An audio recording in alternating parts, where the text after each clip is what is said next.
सबको यथा योग्य नमन।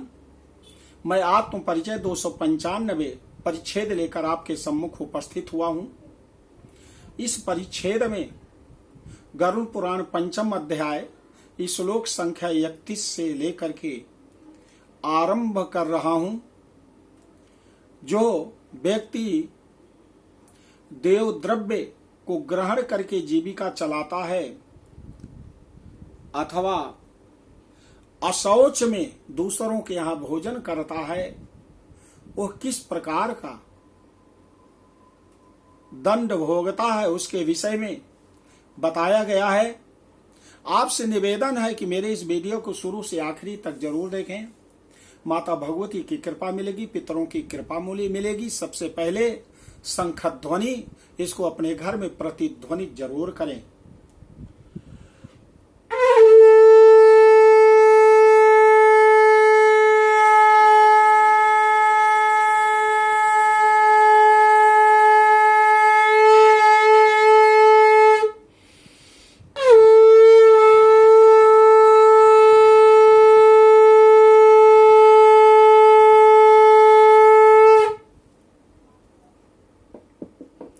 गरुड़ जी आगे मैं बता रहा हूं, ध्यान से सुनिए।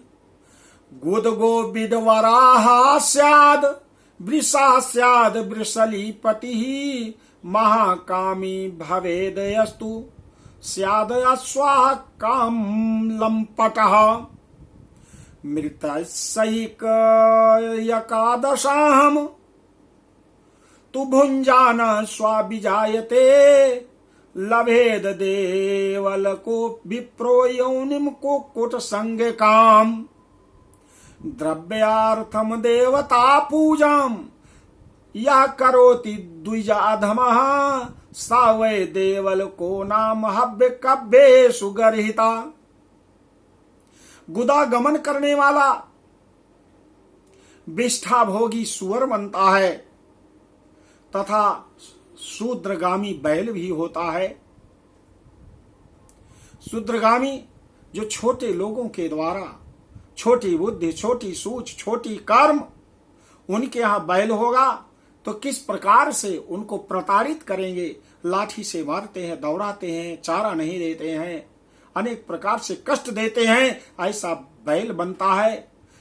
जो महाकामी होता है वह काम लंपट घोड़ा होता है। अगले जन्म में किसी के मरणा शौच में एकादशाह तक भोजन करने वाला व्यक्ति अगले जन्म में कुत्ता बनता है।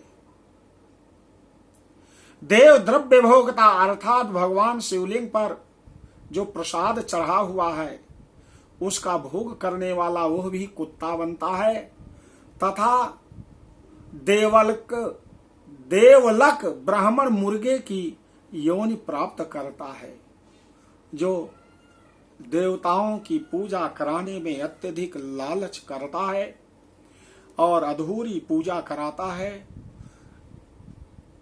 वह मुर्गे की योनि में प्राप्त होता है। जो ब्राह्मण अधम द्रव्यार्जन के लिए देवता की पूजा करता है, जो ब्राह्मण अधम द्रव्यार्जन के लिए, वह देवलक कहलाता है। वह देव कार्य तथा पितृ कार्य के लिए निंदनीय है। अधम पूजा तृतीय श्रेणी की, थर्ड क्लास की। गरुड़ जी आगे सुनिए। महापातक जान घोरान नरकान प्राप्य दारुणान कर्मक्षय प्रजायन्ते महापात किनस्तीव खरोष्ट्र महिषीणाम हि ब्रह्मायोनमरीक्षति वृक स्वान श्रृगालानाम सुरापायन्ति योनिषु कृमिकीट पतंगत्वम स्वर्णस्ते समाप्नुयात् तृणगुल्मलतात्वं च क्रमशो गुरु तल्पगा। महापातक से प्राप्त अत्यंत घोर एवं दारुण नरकों का भोग प्राप्त करके महापात की व्यक्ति कर्म के क्षय होने पर पुनः इस मर्त्य लोक में जन्म लेता है। ब्रह्म हत्यारा गधा बनता है, ऊंट बनता है और महिषी की योनि प्राप्त करता है तथा सुरापान करने वाले भेड़िया, कुत्ता एवं सियार की योनि में जाते हैं। स्वर्ण चुराने वाला कृमि कीट तथा पतंग की योनि प्राप्त करता है। गुरु पत्नी के साथ गमन करने वाला क्रमशः तृण, गुल्म, लता,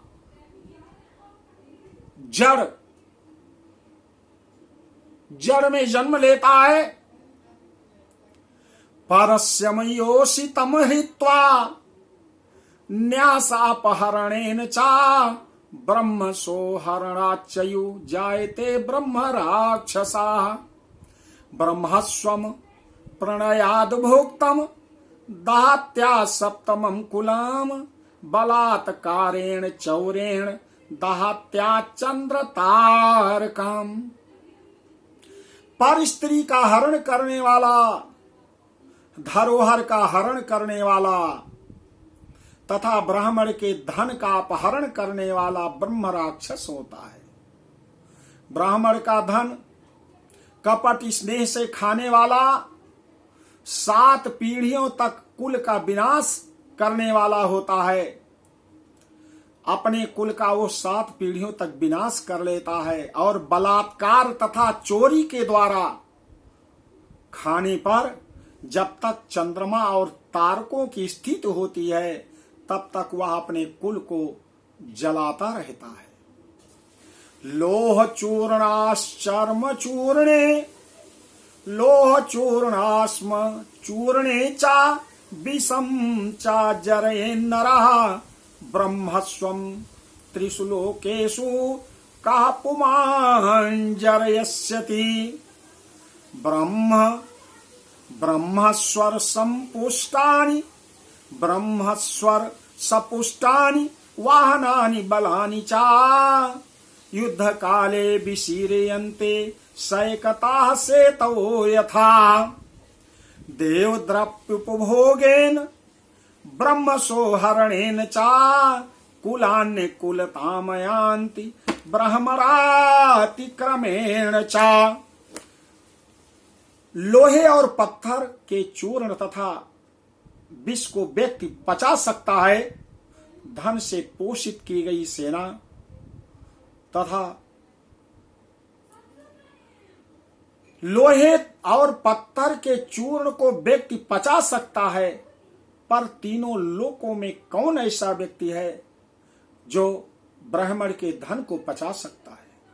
ब्राह्मण के धन से पोषित की गई सेना तथा वाहन युद्ध काल में बालू से बने हुए सेतु बांध के समान नष्ट भ्रष्ट हो जाते हैं। देव द्रव्य का उपभोग करने से अथवा ब्रह्म स्वरूप का हरण करने से, ब्राह्मण का अतिक्रमण करने से कुल पतित हो जाते हैं। तो देवियों और सज्जनों, आपको पंचम अध्याय के श्लोक संख्या 41 तक आपने सुना। इसके आगे का परिच्छेद आपके सामने आत्म परिचय का, किन कर्मों को लेकर के हम दूसरे जन्म में दुख और कष्ट पाते हैं, इसको सुनेंगे। बोलो आदि शक्ति माता भगवती की जय।